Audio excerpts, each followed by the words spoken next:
Good morning. Hey now, PSW staff, clients, and friends joining us. Thank you for tuning in. This is Thursday's class, and gosh, we're already done with another week. These weeks fly by. Time flies when you're having fun. Even when you're not having fun, time flies. Yesterday we looked at Leiber and Stoller, the great songwriting duo partnership that launched Elvis and the Drifters and Peggy Lee, a lot of people, and that was very cool. Then we looked at Schubert, right? The great Austrian songwriter, composer, songwriter. And then tomorrow we're going to see your results for Raging Bull, which are fantastic. I can't wait to share those with you.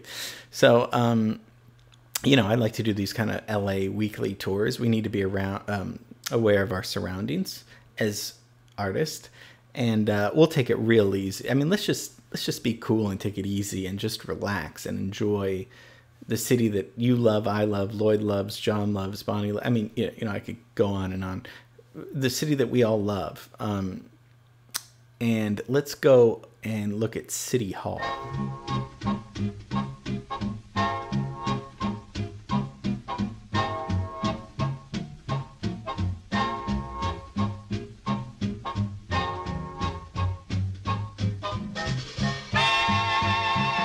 So Paris has, you know, the Eiffel Tower, big deal. New York has Empire State Building, okay, big deal. We have City Hall, which is very iconic, and you know, the smallest building, but of course it was once the tallest building in California up until 1964, and it's really pretty. It's interesting that it stands kind of away from all the other taller buildings, but opened in 1928. They started construction, maybe around 1925. And what's happening in our world in 1928? Penicillin, Alexander Fleming, and introduces the age of antibiotics, which is huge. Oh my gosh, thank God for that. Still saves millions of lives. What else? Amelia Earhart becomes the first woman to fly solo across the Atlantic. And Mickey Mouse comes out, and Steamboat Willie. That's 1928. Of course, there's tons more, but I mean, just the timeline of aircraft, technology, movies. Disney's going to take over the world, and science and technology is booming. Let's look at a little timeline. This is what I've put together for us. These are places that we've looked at. Just to see. So 1928, same year the Dunbar Hotel opens. We talked about Central Avenue Jazz with that. But I mean, look how early the Hollywood sign was really erected earlier in 1923. I guess because it was just temporary, right? They wanted real estate. That's why they put the sign up there. Remember, if we remember that. We talked about the Ambassador Hotel. Look how early that one was. I mean, that must have been before downtown was kind of established. So I just kind of put that out there because this is what's happening in the 10-year period, the decade period from the 21 to 31 of the founding of our city, of architecture and culture. So just thought I'd put that up there. So yeah, completed in 1928, and it's the center of the government of our government in Los Angeles, and that's where the mayor's office is. It's located in the Civic Center of downtown Los Angeles.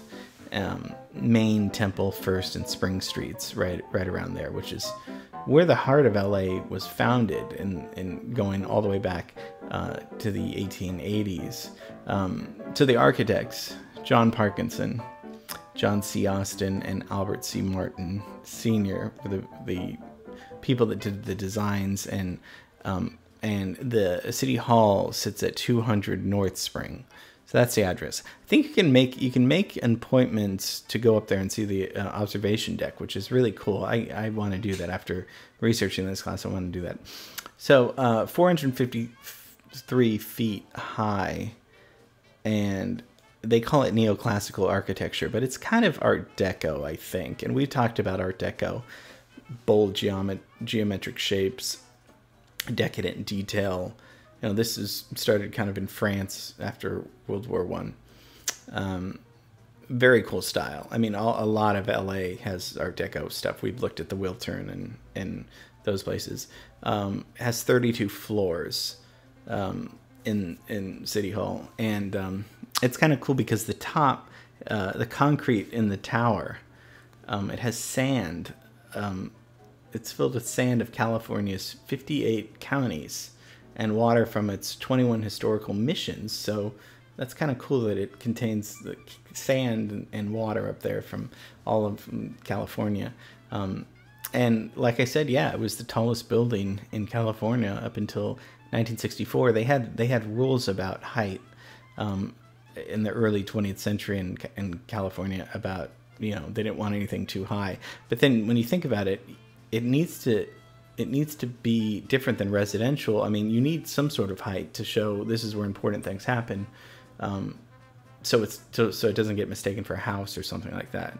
I don't know. I was just thinking that. But yeah, the mayor of Los Angeles is his office is 300, and they every Tuesday, Wednesday, and Friday at 10. I don't know how long the tradition has been going on, but they have a meeting about that. So it's just a cool symbolic building. I pass by it almost every day, and I look up and kind of wanted to just share with you a little bit and also find out a little info about our history of this 1928 building. Beautiful building, and I like that they choose different colors, you know, for, you know, different things, whether it's gay pride or you know, healthcare workers. It's cool that they do that, or the Lakers, you know, winning. Hopefully we'll have blue with the Dodgers, but you know, this isn't a sports class. So okay, just wanted to kind of share, do a simple little easy City Hall class, and tomorrow's going to be very exciting. Can't wait to share that with you. Love you. See you tomorrow.